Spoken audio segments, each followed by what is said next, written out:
Tiba-tiba Tuhan begini. Bagaimana cara Tuhan promosikan kita? Tiba-tiba kita mengalami masalah. Kita disu, kita dianggap curang, kita ditekan, kita diintimidasi, kita ditindas, kita dianiaya. Kita bilang, Tuhan, katanya pemulihan yang kelimpahan, tapi kok aku jadinya begini Tuhan? Kok tidak berdaya Tuhan? Sampai tiap hari kita nyanyi lagu, di saatku tak berdaya. Kita pikir akan selesai, tapi kok makin hari makin parah Tuhan. Bahkan ada ancaman demi ancaman bagi hidupku yang bisa mengganggu stabilitas hidupku. Jadi bagaimana Tuhan? Dengar baik-baik. Tuhan bisa promosi kita dengan cara membuat kita berprestasi dengan baik dalam pekerjaan. Katakan amin. Tapi Tuhan juga bisa promosi kita dengan cara apa? Membuat kita teraniaya di perusahaan di mana kita bekerja. Kenapa? Tiba-tiba pas waktunya Kairos, Tuhan sikapkan, tiba-tiba manajemen bos dia, ternyata selama ini dia yang benar nih, dia yang jujur nih, nggak manipulasi datanya. Dan waktu diangkat, wow, dengar baik-baik. Kalau Tuhan yang angkat dengan caranya, tidak ada satupun yang bisa menurunkan kita. Katakan amin. Katakan amin. Kalau kita menjaga posisi kita dengan kekuatan kita, selama kita kuat, posisi kita aman. Tapi waktu kita nggak kuat, maka posisi kita tidak aman. Tetapi kalau Tuhan yang angkat kita, mau aman tidak aman, bumi gonjang-ganjing, tetap Tuhan yang pelihara. Sebab dia tanggung jawab. Katakan amin. Cara Tuhan, pikiran Tuhan, itu sangat berbeda dengan apa yang kita pikirkan.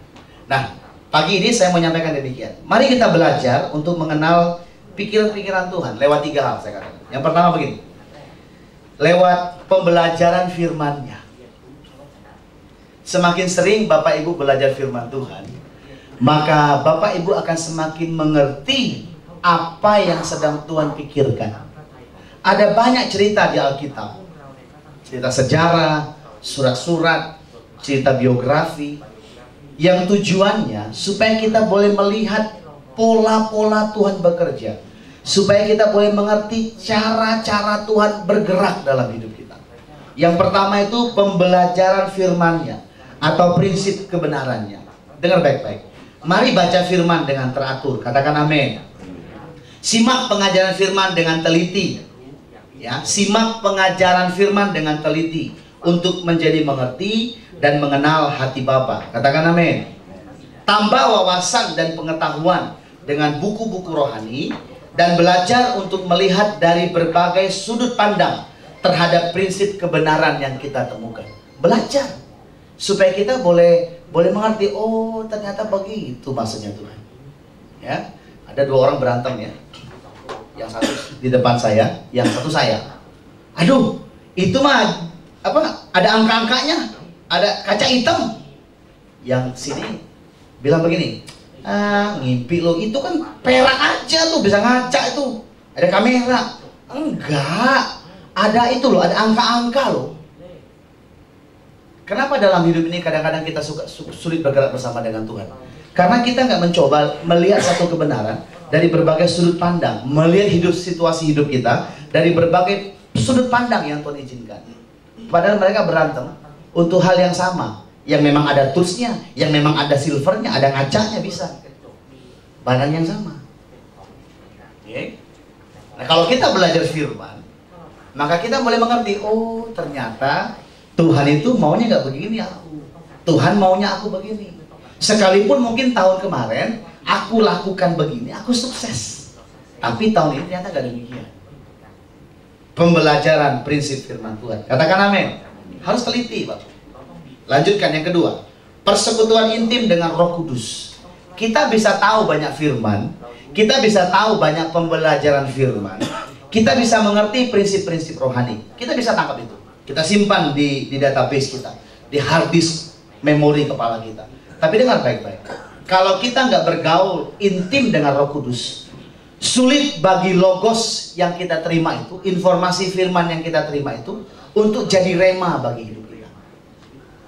Bagaimana caranya Pak supaya prinsip kebenaran yang begitu banyak yang saya dengar hari Minggu, hari Sabtu, hari Kamis, Jumat malam, belum lagi tiap hari saya baca Alkitab, saya pelajari, saya dengar pastor khotbah, saya segala macam.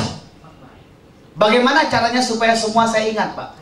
Saya mau bilang begini, kita nggak bisa ingat. Saya aja nggak ingat, begitu banyak. Nah, bagaimana caranya supaya firman yang tepat itu muncul di pikiran saya, di hati saya, untuk satu kondisi tertentu yang sedang saya hadapi? Sederhana saja. Bersekutu dengan intim dengan Roh Kudus. Maka Roh Kudus itulah yang akan memunculkan segala informasi kebenaran, segala logos, firman yang tertulis tadi, tiba-tiba dia munculkan dalam hati, dalam pikiran, dalam telinga kita, menjadi firman yang hidup, atau yang selalu kita bilang itu firman yang rema. Oh, pagi tadi waktu aku baca tuh Tuhan bilang begini, biji sesawi. Rupanya Tuhan lagi ajari aku menghadapi masalah kerjaanku ini supaya punya iman biji sesawi rupanya. Biji sesawi apa Tuhan ya? Ayo belajar. Oh, biji sesawi itu maksudnya begini. Oh. Suatu ketika saya masih ingat ya, saya ini beberapa kali peristiwa hidup saya yang besar, saya selalu dapat firman Tuhan. Waktu saya mau menikah dengan istri saya ingat sekali ya. Waktu mau menikah dengan istri saya, setelah kami sudah deal segala macam fasilitas ya, tempat nikah, makan, dekorasi, tamu, segala macam lah.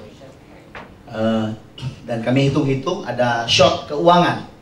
Karena beberapa yang tidak pernah kita pikirkan, ya, apa yang tidak pernah kami pikirkan, kami bayangkan, kami inginkan, tiba-tiba mesti kami bayar gitu loh, ya.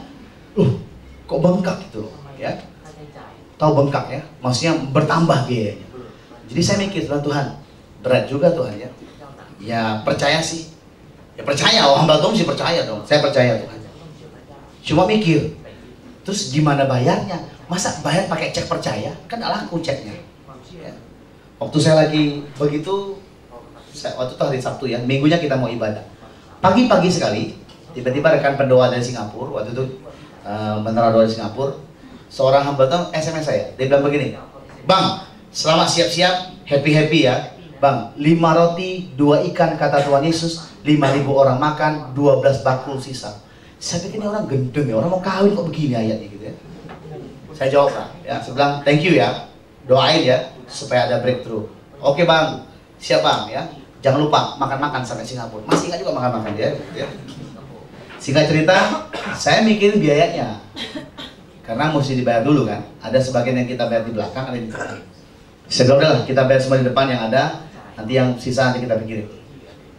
Sabtu, hari Minggu kami ibadah. Itu minggu kedua ibadah. Nah kalau di Indonesia, minggu kedua itu adalah khotbah visi. Jadi minggu pertama, Sabtu pertama, semua gembala kumpul di Jakarta, Pak Niko bicara. Minggu pertama itu perjamuan kudus, ya. Minggu kedua itu khotbah visi biasanya. Demikian aturannya pada waktu itu, ya. Apa yang terjadi waktu kami ibadah, saya masih ingat ibadah di Novotel Medan.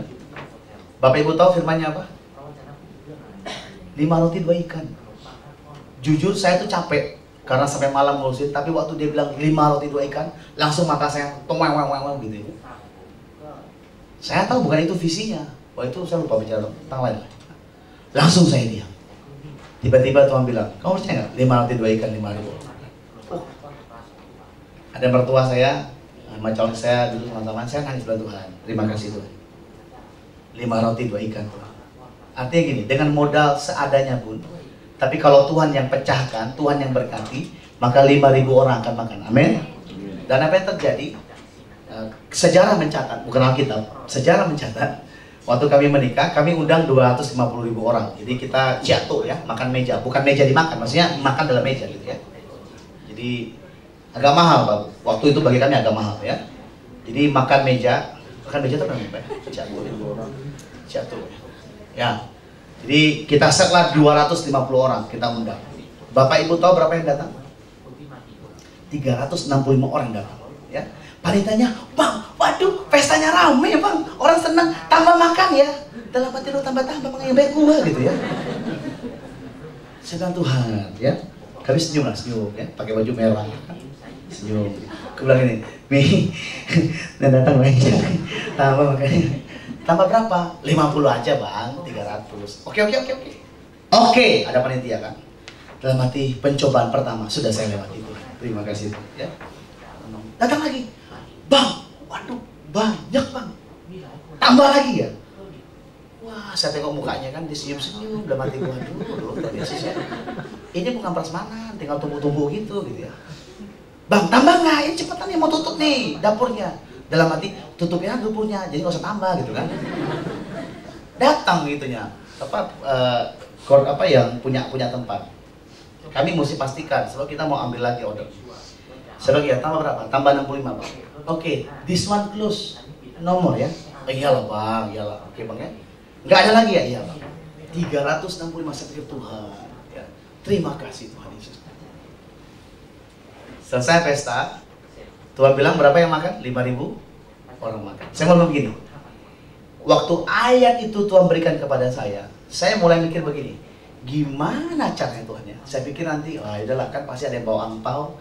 Nanti kasih angpau, kami hitung-hitung, bayar hutang, lunas semuanya lah. Ya, udah hitung untuk mama, untuk pulang semuanya, pokoknya lunas. Kita pulang ke Batam, nggak ngutang pokoknya.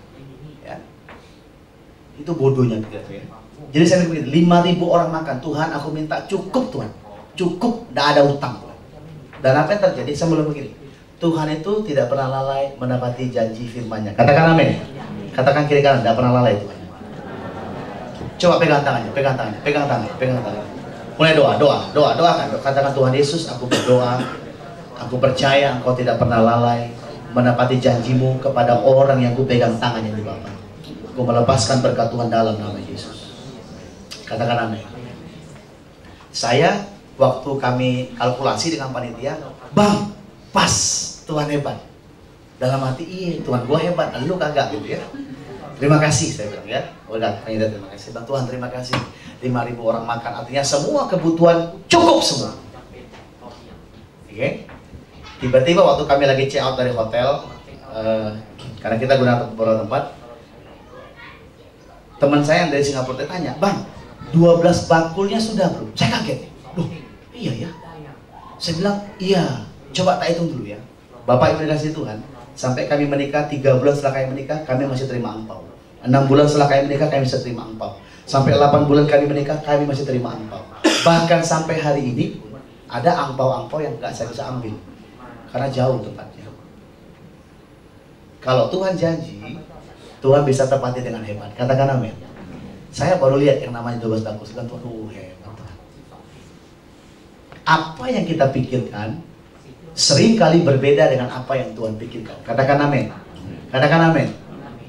Ya. Karena itu bagaimana caranya supaya informasi firman yang kita terima itu bisa jadi sesuatu yang menguatkan hati kita. Yang kedua, persekutuan yang intim dengan Roh Kudus. Sebab Allah adalah Roh dan Dia telah memberikan Roh Kudus kepada kita untuk menuntun kita masuk dalam seluruh kebenarannya. Ya, Yohanes pasal 14. Roh Kudus itu yang akan pimpin kita masuk dalam penggenapan firman-Nya. Bangun kehidupan rohmu yang peka dan akrab dalam penyembahan, pemujaan, dan penghormatan kepada Tuhan dalam Roh Kudus-Nya. Kenapa kita dibaptis Roh Kudus? Kenapa kita berbahasa spinta, uraka masyekina masanda? Karena kita sedang membangun persekutuan yang akrab dengan Roh Tuhan. Nah, kalau roh kita responsif terhadap Roh Tuhan, maka roh yang sama itulah yang nanti tiba-tiba akan memunculkan khotbah-khotbah yang mungkin Bapak Ibu pernah dengar setahun yang lalu, 2 tahun yang lalu, 3 tahun yang lalu, 4 tahun yang lalu, yang catatannya sudah nggak tahu di mana. Amin. Katakan amin. Waktu kami sedang berdoa untuk Abigail Shannon yang akan dilahirkan, saya mau kasih tahu lagi Tuhan ya, ada banyak kondisi krisis yang dialami oleh anak ini ya. Kami senyum-senyum happy-happy, saya bilang Pak happy-happy Pak ya, nggak usah tunjukin happy-happy Pak ya. Ada banyak, ada kegawatan demi kegawatan yang sedang dihadapi. Saya tahu beliau terus sampai puasa gitu ya. Kemarin buka puasa ya. Nggak gampang sebenarnya. Orang cuma tahu cerita sekilas, tapi ada banyak tantangan yang dihadapi. Ada banyak dokter bilang, wah begini, begitu. Saya saja yang dengar dari Pak Joni udah pusing kepala saya. Apalagi Pak Joni dengar dari dokter, mungkin lebih pusing lagi mungkin ya. Terus saya bilang begini, Pak, kenapa mesti tunggu hari Minggu Pak? Udahlah Pak, Jumat aja keluarin, saya bilang Pak. Supaya Minggu nanti orang bisa rame-rame lihat, saya bilang. Oh, dokternya bilang Minggu Pak. Ya sudah, saya doa biar cepat keluar Pak. Ya. Hari Jumat saja, biar keluar selesai, jadi kita selesaikan, saya bilang. Waktu kami berdoa, saya berdoa, Tuhan, aku nih berdoanya apa buat anak ini Tuhan? Ya. Di satu sisi kita percaya bahwa Tuhan yang akan mengawal segala proses. Satu sisi kita berdoa, kami menumpangkan tangan, kami berdoa, kami perkatakan keselamatan daripada Tuhan turun, Tuhan yang menjaga segala proses. Waktu saya lagi berdoa, tiba-tiba Tuhan bilang begini, kamu ingat nggak bagaimana waktu Israel keluar dari Mesir?